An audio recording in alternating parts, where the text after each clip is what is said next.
تم عمر میں بڑھے ہو یا تمہاری داڑھی عمر میں بڑھی؟ تو مسلمان پادری سے بولا کہ آپ بھی عجیب پاگل آدمی، میں پہلے پیدا ہوا، میری داڑھی بعد میں پیدا ہوئی، تو مجھ سے عمر میں میری داڑھی بڑی کیسے ہو سکتی؟ اس نے بڑی پیاری بات کی، یار 20 سال پہلے جب تم میرے پاس آئے تھے تو تمہاری داڑھی کالی تھی، 20 سال کے بعد جب آئے ہو تو تمہاری داڑھی پک گئی، 20 سال میں تمہاری داڑھی تو بدل گئی لیکن تم نہیں بدلے، جہاں تھے وہیں کے وہیں رہ گئے۔ بلند شہر میں ایک زمیندار انتقال کیا تو لوگ داغمن کر رہے تو پوچھا کہ بھائی یہ رمضان تو نہیں ہے مسواک کر رہا؟ اب پتہ نہیں ہے مرکی کا بھوج ہے اور ہڈی چبانے، اس نے بھی بڑھیا سے علاج کیا، سارے رشتہ دار کو پہنچنے دیا، دسترخوان لگا دیا، مرکی کا بھوج کھلانے کے لیے شراب دسترخوان لگا۔ جب لوگ بسم اللہ کرنے والے تھے تو وہ مائک پکڑ کر کے بولتا ہے کہ دیکھیے ہمارے آپ مہمان ہیں، بسم اللہ کرنے سے پہلے میرا اعلان سنیے، میرا باپ مر گیا، مجھ کو صدمہ ہے، کھایا نہیں جاتا، میرا باپ صدمہ ہے، میرا باپ مر گیا، مجھ کو صدمہ ہے، مجھ کو کچھ بھی اچھا نہیں لگتا، اور ایک رشتہ دار آپ لوگ ہیں آستین چڑھا کر کے مرغا کھانے کے لیے بیٹھ گئے، آپ سے بڑھ کر کے دنیا میں کوئی بے شرم نہیں ہوگا، اچھا لیجئے مجھے جو کہنا تھا کہہ دیا، بسم اللہ کی۔ اب کون بے شرم ہوگا جو رکے؟ لمبی گلی پکڑ لیا، 9 بجے 11، ہاتھ اٹھائیے، وعدہ کیجئے مصیبت کے ماروں کو اپنا کھانا کھلائیں گے، ہاتھ اٹھائیے انشاءاللہ، دوسرے کا کھائیں گے اپنا بچائیں گے، ہاتھ اٹھا دیجئے انشاءاللہ۔ حقیقت خرافات میں کھو گئی، یہ امت روایات میں کھو گئی، حقیقت خرافات میں کھو گئی، یہ امت روایات میں کھو گئی، حقیقت خرافات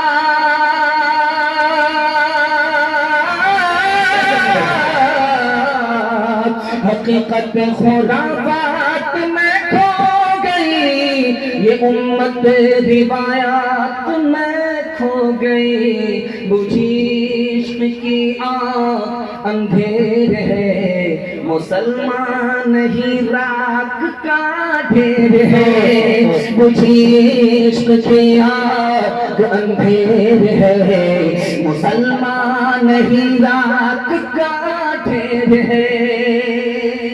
الحمدللہ چھوٹے چھوٹے بچوں تک میں پہنچ گیا، میں دیکھا تھا، میں یہاں آیا تھا کہ یہ پیلی شرٹ والا لڑکا سو رہا تھا، پھر ماشاءاللہ جاگ گیا، ورنہ اس کا جنازہ ہی پڑھا دیتے ہیں، یہ اچھا کیا کہ جانا، یہ کل سو گیا تھا اور سو کر کے بستر پر گنگا بہا دیا تھا پیشاب کر، آج اللہ کا شکر ہے جاگا ہوا ہے، بستر بھی بچا ہوا۔ چھوٹے چھوٹے بچوں کے حوالے سے پیغام آپ کی خدمت پر رکھتا ہوں، سننے کے لیے تیار؟ ہاتھ اٹھا دیجئے انشاءاللہ۔ دھیان سے سنیے گا، تیزی کے ساتھ نکل جائے گا۔ حضرت عمر کے دربار میں باپ آیا، بیٹا آیا، باپ کا کہنا ہے کہ میرا بیٹا نافرمان ہے اور بیٹا کا کہنا ہے کہ میرا باپ نافرمان ہے۔ حضرت عمر کی عدالت میں کیا ثابت ہوا اس کو بتا رہا ہوں، غور سے سنیے گا۔ حضرت عمر نے کہا کہ باپ بھی نافرمان، بیٹا بھی نافرمان، لیکن پہلے کون نافرمان، بیٹا یا باپ؟ تو حضرت عمر نے کہا کہ پہلے باپ نافرمان ہے، کھلایا پلایا پہنایا مکان بنایا لیکن دین کی تعلیم سے محروم رکھا، بچے کو نہ انسان بننے دیا نہ مسلمان بننے دیا۔ دھوپ میں جب جنازہ پڑھا جاتا ہے، کوئی مائک لے کر کے کھڑا ہو گیا تو آدمی کو غصہ بہت آتا ہے کہ تقریر کا یہی ٹائم ملا، ہم لوگ کا پسینہ چھوٹا۔ جنازہ کا مائک لے کر کے امام صاحب کھڑے ہوئے، اس کا بیٹا پھوٹ پھوٹ کر کے رو رہا، تو امام صاحب نے دیکھا کہ 5 منٹ ہو گیا پھر بھی خاموش نہیں ہو رہا، رو رہا، 10 منٹ ہو گئے پھر بھی خاموش نہیں ہو رہا، تو امام صاحب نے ہاتھ جوڑ کر کے کہا کہ بیٹا پہلے جنازہ پڑھانے دو، اس کے بعد بیٹھ کر کے پھوٹ پھوٹ کر کے جی بھر کر کے رونا۔ تو اس بیٹے نے کہا کہ امام صاحب پہلے یہ تو پوچھو میں کس پر رو رہا ہوں۔ اب امام صاحب کے پیر کے نیچے سے زمین نکل گئی. یہ کیا بولا؟ اس نے کہا امام صاحب میں اپنے باپ کے جنازے پر نہیں رو رہا بلکہ میں اپنے تماشے پر رو رہا ہوں. میرے باپ نے مجھ کو انجینئر بنایا, اسکول کی تعلیم دلائی, لیکن مدرسے کی تعلیم میرے پاس اتنی نہیں ہے. میرے باپ نے مدرسے کی تعلیم سے محروم رکھا. میرے پاس اتنی تعلیم نہیں ہے کہ باپ کا جنازہ سامنے رکھا ہوا ہے میں امامت کر سکوں, جنازے کی نماز پڑھا سکوں. میں باپ کے اوپر نہیں اپنے تماشے کے اوپر رو رہا ہوں. ہاتھ اٹھائیے, وعدہ کیجیے ڈاکٹر بنائیں گے بعد میں, پہلے اپنے بچے کو مسلمان بنائیں گے. ہاتھ اٹھائیے انشاءاللہ. عقل مند اسکول میں, بے وقوف مدرسے میں. ہاتھ اٹھا دیجیے انشاءاللہ. ہم کو بھی سمجھ میں آ رہا کہ کہاں پھنسانا ہے, کہاں نکالنا. سائنس ٹیکنالوجی میں ماہر بھی بناؤ اور ظاہر و باطن میں طاہر بھی بناؤ, اور ظاہر و باطن میں طاہر بھی بناؤ. پہلے تو انہیں یارو مسلمان بناؤ, انسان بناؤ, انسان بناؤ, انسان بناؤ, انسان بناؤ. تاجر بناؤ, شوق سے افسر بھی بناؤ, اور ان کو مقدر کا سکندر بھی بناؤ, اور ان کو مقدر کا سکندر بھی بناؤ. پر اپنی مغفرت کا سامان بناؤ. انسان بناؤ, انسان بناؤ, انسان بناؤ, انسان بناؤ. قرآن کے حوالے سے پیغام آپ کی خدمت کا. آپ ہم کو اتنا غور سے دیکھ رہے ہیں, مجھے ڈر لگتا ہے کہ کہیں آپ کی نظر نہ لگ جائے, لیکن میں بھی چلاک آدمی ہوں, دم کر کے بیٹھا. لگائیے کتنی نظر لگا. ایک تہائی پیغام آپ نے محبت سے سنا, پتہ بھی نہیں چلا کیسے نکل گیا. 2/3 باقی رہ گئے ہیں. عورتوں تک پہنچنا ہے, پھر مسجد تک پہنچنا ہے. مسجد کے نوجوانوں نے بڑھ چڑھ کر کے اس میں حصہ لیا ہے. میں ان نوجوانوں کو مسجد کے حوالے سے دعا دیتا ہوں, اللہ ان کو دین کا حافظ, دین کا محافظ بنائے. آمین آمین. دین دنیا رات چکانی ترقی سے مالا مال فرمائے. دھیان سے سنیے گا, تیزی کے ساتھ نکل جائے گا. پیغام آپ کی خدمت میں قرآن کے حوالے سے آ رہا ہے. ہاتھ اٹھائیے, وعدہ کیجیے اخبار روز, قرآن کبھی کبھی. آپ بتا دیجیے انشاءاللہ. جلسہ ختم ہونے کی ملاقات کا پکڑے کے ان کو میں ڈھونڈ رہا تھا حضرت کے لیے.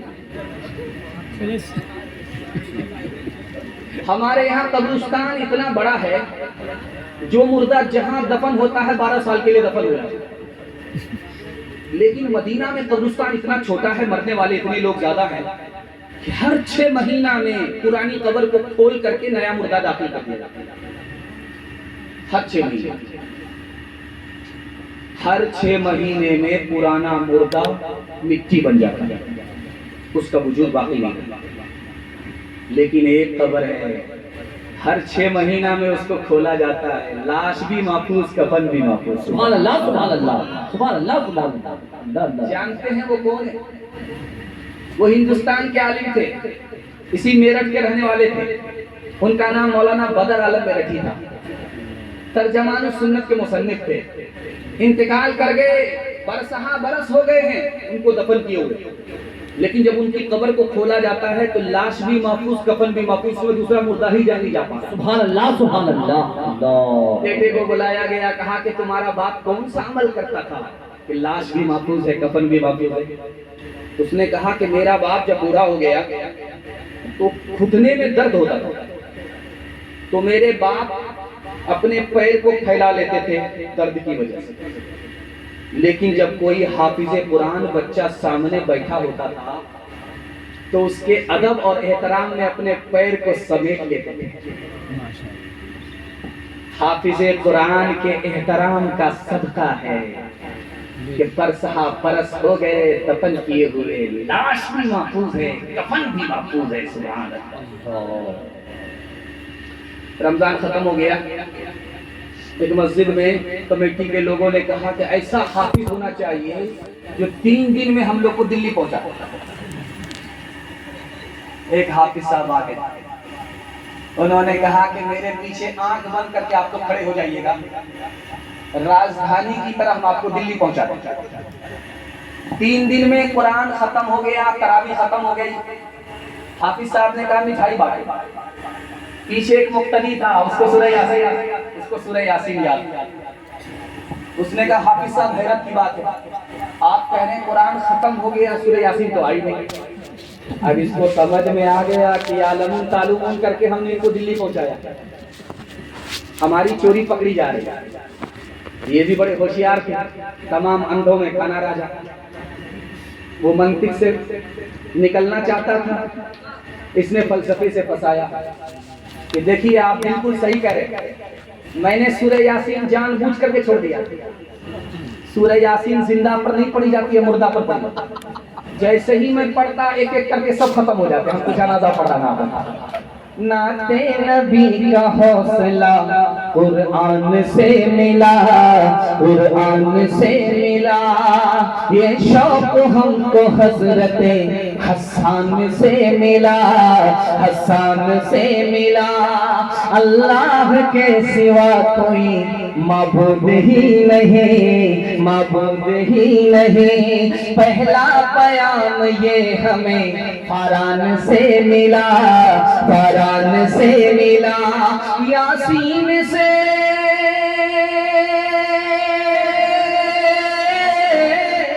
یاسین سے تشفی قلب و جگر ملی، اظہار شکر سورہ رحمان سے ملا، رحمان سے ملا۔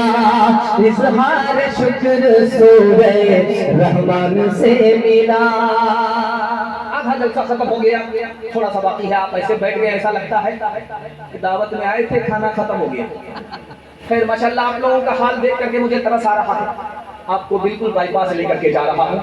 چوتھا پیغام آپ کی خدمت کرنے کے لیے جا رہا ہوں، سننے کے لیے تیار؟ جوش کے ساتھ آپ اٹھائیے انشاءاللہ۔ آپ لوگ اتنے ڈر گئے ہیں کہ ہاتھ اٹھانے میں آپ لوگ ہاتھ نہیں اٹھا، ساتھ خون ماپے۔ میں بھی آپ کی جگہ ہوتا، اچانک سوال ہوتا، میں بھی پھنس جاتا، دایاں بایاں ہوتا رہے۔ اصل میں مجھے دیکھنا یہ ہے کہ آپ لوگ پنڈال میں ہیں کہ سسرال میں۔ دھیان سے سنیے گا، تیزی کے ساتھ کرے جائے۔ حضرت عمر نے